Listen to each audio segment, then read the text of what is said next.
انا ماشي على دايت بقالي فتره كبيره جدا وبرغم كده ثابت، انا الميزان بتاعي ما بيتحركش خالص. ايه الحل؟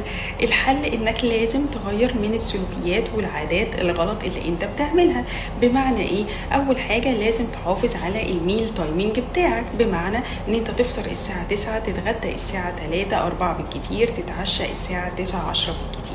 ليه؟ لان كل ما بتاكل بدري كل ما بنزود من معدل الحرق بتاعنا. بلاش ان انت تشيل وجبه، وخاصه وجبه العشاء.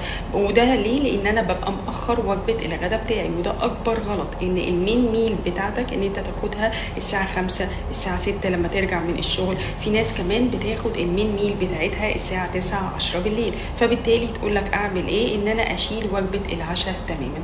وزي ما قلنا ان سكيبنج لاي ميل هو ده اللي بيقلل معدل الحرق بتاعك. وانت اساسا كونك مريض سمنه او حتى تعاني من الزياده في الوزن بيبقى حرقك اساسا ضعيف. فاحنا محتاجين رقم واحد ان احنا نزود من الحرق بتاعك، ان انت تاكل بدري، تنام بدري، تصحى بدري. دي رقم واحد. ممنوع تماما انك تشيل اي وجبه من الوجبات، سواء كان فطار سواء كان غدا سواء كان عشاء. ليه؟